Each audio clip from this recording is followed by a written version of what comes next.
Who wants to marry my dad? Oh, no, oh my god, not my dad. Their dad. I was scrolling Tubi as I do every 6 months or so, and I believe that I've found the worst dating show in existence. In 2003, NBC kind of just let 4 adult children pick a new stepmom for themselves, and therefore a new wife for their father Don, in this show called Who Wants to Marry My Dad? Now, the premise was extremely interesting to me. You have all these women fighting for one man's attention, and then he doesn't even get to pick who stays. He has to refer to his 4 royal advisors that just make every decision for him. Giving it the benefit of the doubt, I decided to watch the entire first season, which proved to be a huge mistake. It opens in a classic early 2000s reality style to the 4 kids running around trying to find women to audition for the show. Afterwards, they bring them to their house and put them in a single file line to audition one by one. It's like a talent show. This girl even has pom-poms. So right off the bat, I'm thinking, yeah, this is gonna be like a laid-back, kind of chill dating show, you know, full of comedy. Right? Say, hey, you know what? There's really no messing around. Is there? Cause that guy was just flirting with a bunch of women not even a couple seconds ago, which is a recurring theme we will come back to. We have not seen the dad once, by the way. He's just a mystery to us all. So they narrow it down to about a dozen ladies. Perfect, right? Well, before they can meet the dad, they take them all back to the garden to look at a bunch of mustached bald men and take a lie detector test. Hello, ladies. Have you ever had a polygraph test before? Do all polygraph dudes look like this? Is that like part of the job requirement? They send a few women home and then bring the women inside to meet Carla's husband and son. Not the dad, husband and son. And you can tell it's supposed to be this really heartfelt moment, but it's just all of these women clustered together staring at a baby with a backwards hat on. The group goes upstairs to their one shared bedroom and bathroom, and the 4 kids go to make brunch. And that's when... We need to start putting...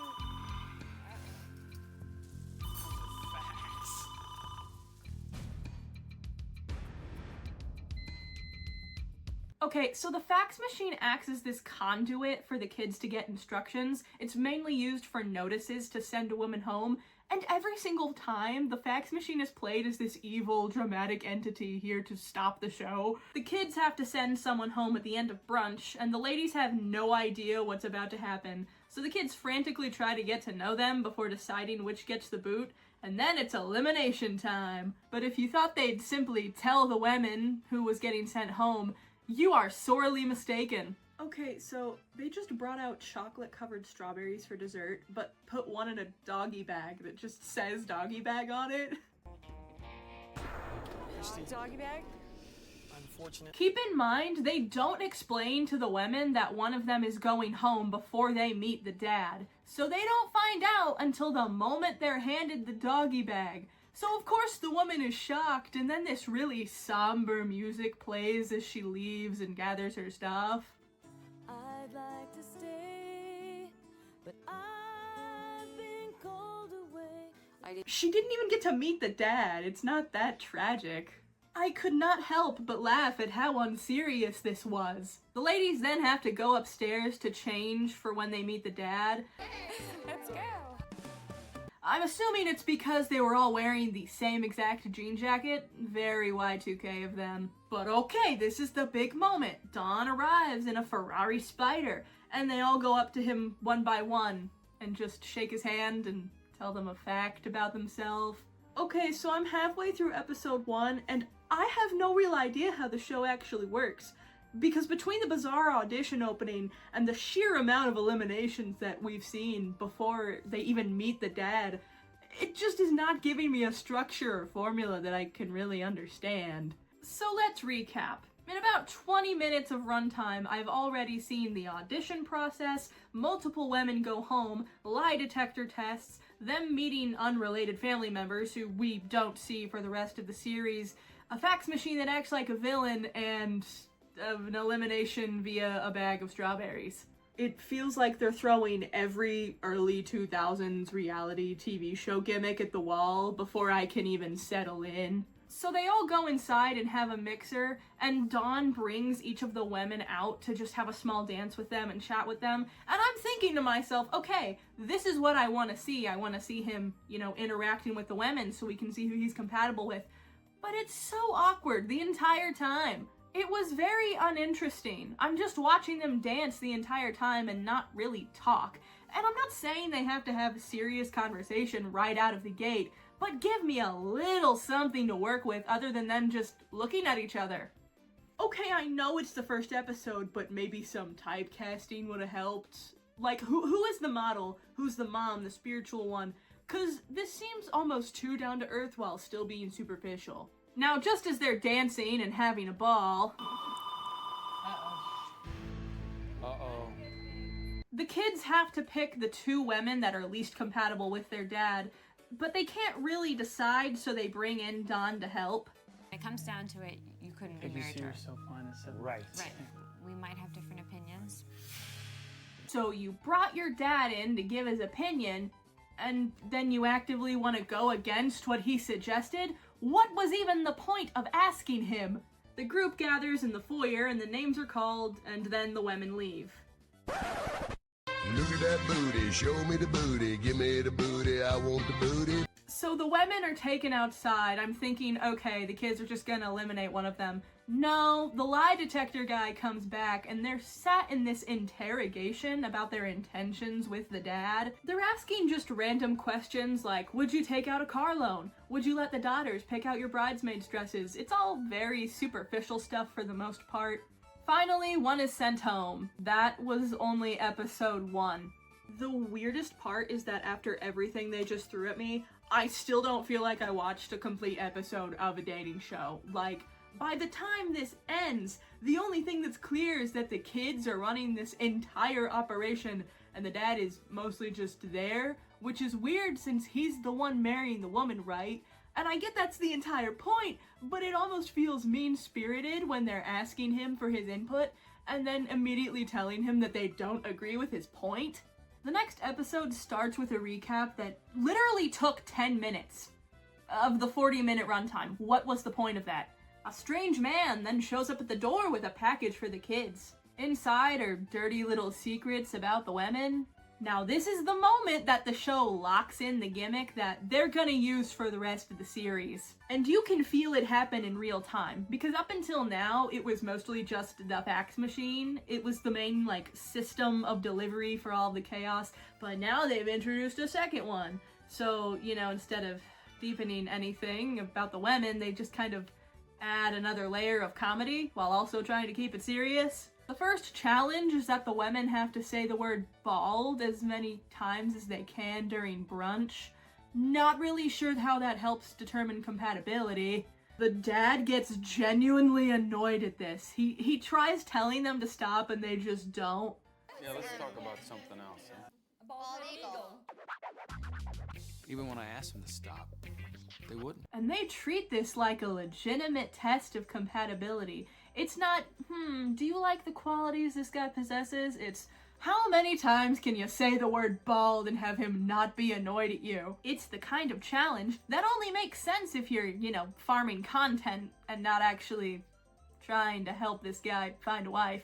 It's NBC dating in the early 2000s. I don't know what I'm expecting here. Then one of the dirty little secrets gets revealed. Apparently, one of the women went to get facials a lot, and she did it so much that they started calling her Mama Smurf because one of the facials was blue. And then everyone laughs. There's no tension about it, because why would there be? It's not that big a deal. This was not a dirty little secret. There was also no real conversation about what the dirty little secret actually meant. They all just kind of laugh about it, and she says one sentence about it, and that's it. There's no real tension here. How is that a dirty little secret? I want to hear the juicy stuff. I want to hear, she was with a married man for over 2 years, something like that. And the show keeps doing this. It presents something that could create an actual conflict, but at any sign of discomfort, they undercut it with comedy for whatever reason. Later, the kids can't decide who to eliminate, so they flip a coin. And the editors show the coin flip 3 times with 3 different angles. You know what? I'm just gonna show you the clip.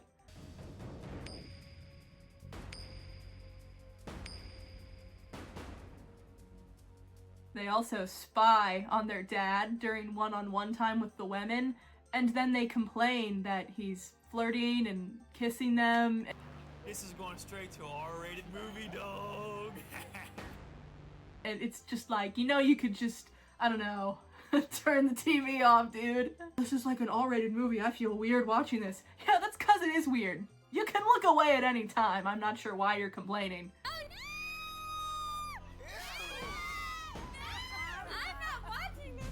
They're still acting scandalized that this is happening, but they agreed to do this. It's just a contradiction. Then an ice cream truck shows up out of nowhere. And guess who's in the ice cream truck? Can you guess who it is? Crunchy crunch. I want. Hello, ladies. 2 of the women get taken for another polygraph. One of them admits that she was flirting with the brothers.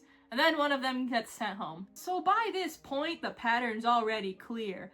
The show just keeps inventing new ways to deliver the same information, and instead of having any sort of conflict or emotional resolution, they just play everything for laughs. The dirty little secrets thing, the fax machine, the polygraph, none of it actually matters. It's just for content. And just making content can be completely fine, but the problem is, the tone of this show is supposed to be dramatic.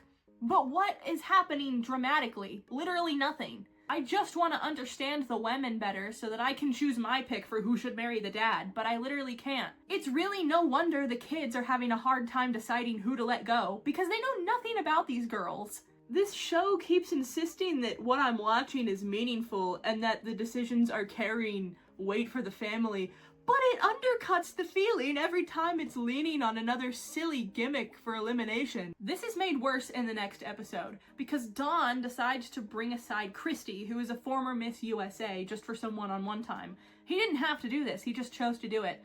And for whatever reason, the brothers see this as suspicious, as if Christy is trying to just win the competition. She's using my dad to get what she wants, and I think maybe my opinion is that my dad's allowing that to happen to get what he wants. As they all settle down, a plane flies overhead that has a banner that says they're gonna reveal more dirty secrets. Who wants to marry my boys? I mean, that's every kid's dream. So we're like, yeah. The flirting happens so many times throughout the series, and every single time it's just supposed to be a joke. I don't find that very funny. They ask multiple women if they've been flirting with the sons. Every single time they say yes, or they say no and it's found to be that they're lying. But right after this, something actually interesting happens. One of the women pulls Don aside and asks if he ever wants to have kids in the future, and if he says no, she's gonna eliminate herself because having kids is something she wants to do with her life. And this is actually a really interesting moment, because he ends up saying no, and then she just eliminates herself.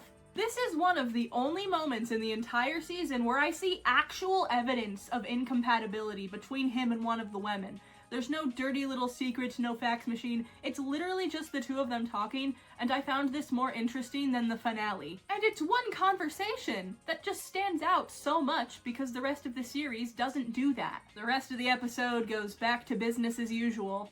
They make the women compete over who has to mow the lawn and who gets to go on a bike ride with Dad. After the bike ride, Dawn is feeding her melon. Like melon? Ah, thank you. It's good. It's good. And then they just randomly decide to go to a magic show with Penn and Teller. They do a knife throwing bit with Heidi, but they just keep saying her name over and over again.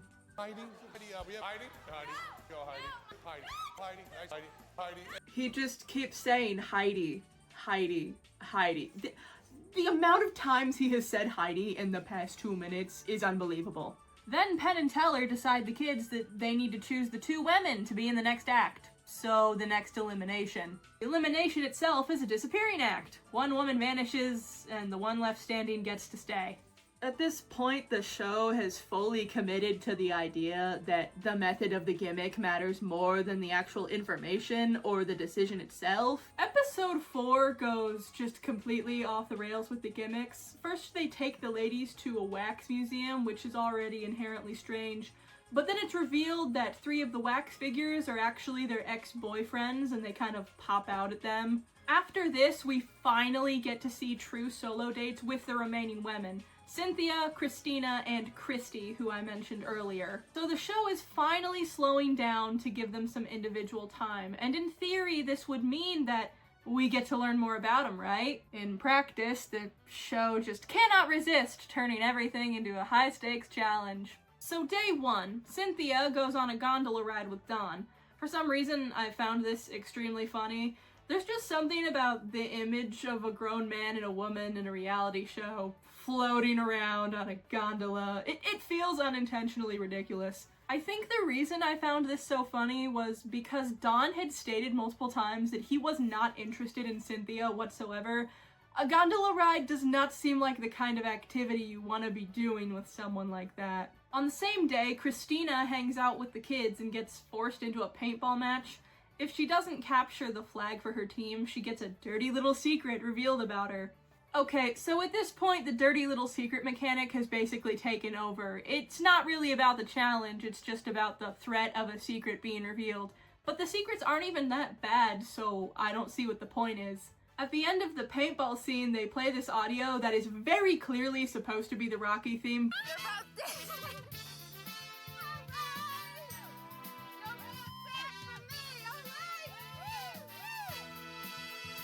You can tell they wanted the real song, but they couldn't get it, so they had to take motifs from the Rocky theme and just put it in there. It's just another example of this show cheaping out on a lot of things. The next day, Dawn takes Christina out and gives her the full princess treatment. A fancy dress, a tiara, and dancing in this big concert hall. Now, at the same time, Christy is forced to ride roller coasters with the kids. Apparently that's just something that she hates.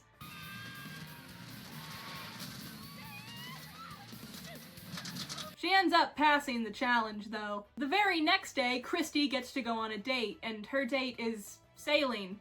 Why were 2 out of the 3 dates boats? Christy's date is completely unmemorable. It literally is just different angles of them on the boat just holding each other and looking off into the distance. This is not Titanic. And then they eat seafood pasta. How thrilling! It would have been more interesting if they had gone fishing, and what do you know? Cynthia was forced to go fishing with the kids. Cynthia ends up having to go fishing, and she has to catch and clean 4 fish for the kids, or she has a secret revealed. She ends up passing her challenge too. It's not even interesting because all 3 women passed the challenge. You know what would have been great is if they upped the ante even more and then had them do this like death match, or else one of the ladies had a secret revealed. You know what I'm saying? Like, there was no point in doing the challenges if all of them won. You have to give more stakes if you're gonna have stakes in the first place. I know that they couldn't fake this for the show, but a much more interesting point of view would have been, at the beginning, all of the women are passing their challenges, no dirty secrets are really being revealed, but they're getting eliminated based off their personality.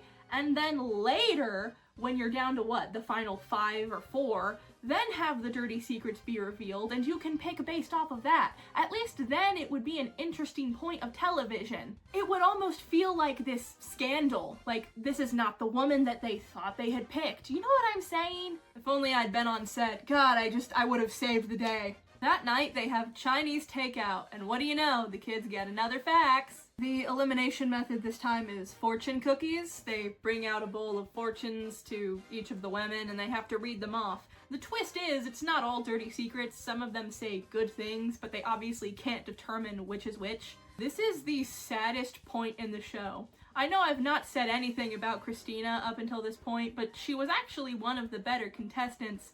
And she opens a cookie and it just says that Tina was so upset about not having a Valentine last year, she sent chocolate and flowers to herself and signed the card from a secret admirer. I know that this was played as a bad thing, but honestly, I don't really see the problem with it. She's clearly just a hopeless romantic who's looking for a partner. Then there's a knock at the door, and you guessed it, it's the... I forgot your dessert. This fortune cookie for you. Thank you. Have a nice day. You too. Oh, okay, it's not the lie detector guy. Yeah, this is one of those early 2000s reality TV moments that just did not age well. Christy and Cynthia are the ones who get taken for a polygraph, and the only question I remember is one of the brothers asking Christy if she could set one of the brothers up with a former Miss USA. Again with the flirting, what are we doing? We are officially one episode from the end. I still know nothing about these women beyond the secrets that have been read about them. It's just, even late in the season, I'm not getting to know these women for who they actually are. They're just joking the entire time. But then they want to try and have these serious moments and it doesn't work. This is it. The big finale. This is gonna be good, right? This has gotta be the best episode.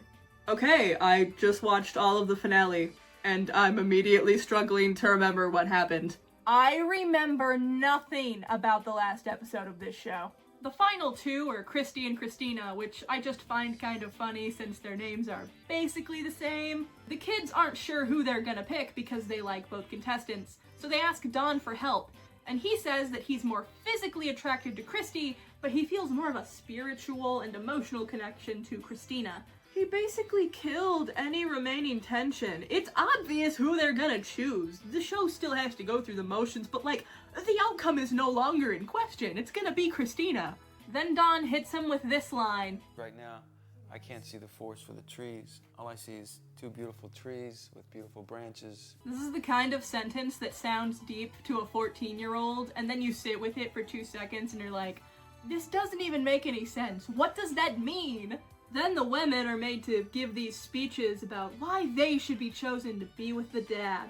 This whole segment feels less like two adults making a case for a relationship and more like when a kid puts together a presentation for his parents because he really wants a pet puppy. Then they get another fax. The dad has ordered roses and they tell the women that they need to answer the door if the doorbell's rung. Surprise, the doorbell rings 2 seconds later. Now who could that be at the door?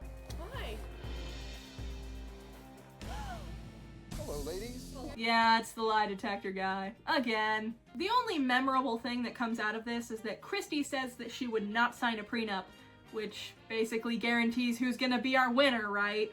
The next day, Don says he needs to have a heart-to-heart with the 4 kids before they make their decision, so they go out into the middle of nowhere to just sit on a bunch of rocks and talk. Yeah, great location.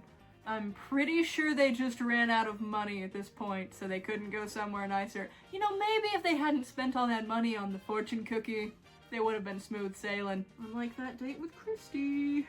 The 2 women are taken into limousines to go and get ready in separate hotels, and then the big moment finally arrives. They're all set up. Sweeping music starts playing. They bring one of the women back, and you think this is it. This is the decision they've made. But then Christy walks in.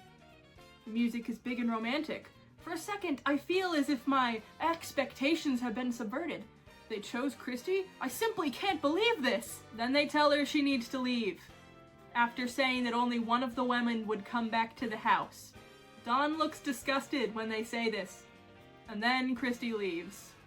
So they basically just lied to Christy. So she probably thought she was, you know, being brought back because she was getting proposed to, only for them to be like, kick rocks, lady. But okay, screw Christy, she probably just wanted the money anyway, right? Christina comes back, Don proposes, and everything is just magical.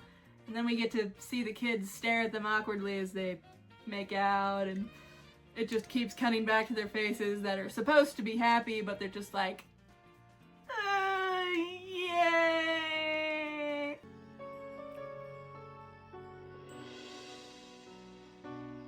Oh my god, they look so uncomfortable. This is the only thing I genuinely, truly remember about the episode because I was laughing at it for a solid 5 minutes. Because after 5 episodes of gimmicks and secrets, fax machines, eliminations, the only thing that I can truly remember is them just smiling awkwardly while they watch their dad make out with this woman. And that's basically where the show ends. I mean, there's a recap episode, but it was not very good. They kind of just talk about nothing the whole time. Well, at least they lived happily ever after. Except they didn't, because Don and Christina broke up a few months later after they couldn't decide where to move. You would think that's something they would discuss before picking the women. Like, Christina was living in San Diego and Don's business was in Ohio. Did you really not plan for this when you were auditioning the women in that big-ass conga line? As for a short little where they are now, Don actually still posts to Instagram occasionally. He made a post about, like, the 10-year anniversary of the show a long time ago, but I don't see any romantic life updates, so I'm gonna assume that he's single. He has some more grandchildren, though, and he seems to be doing pretty well for himself. I mean, the guy was already wealthy before this, so it's just that maybe letting his kids choose a wife was not the best idea. And this show only had one more season anyway, so a majority of viewers must have agreed with me. But yeah, that's Who Wants to Marry My Dad. I spent so long... I don't think you understand. I spent like 8 hours watching this. I'm gonna take a nap now. That's gonna be all for this one. Midi? I'm done. Goodbye.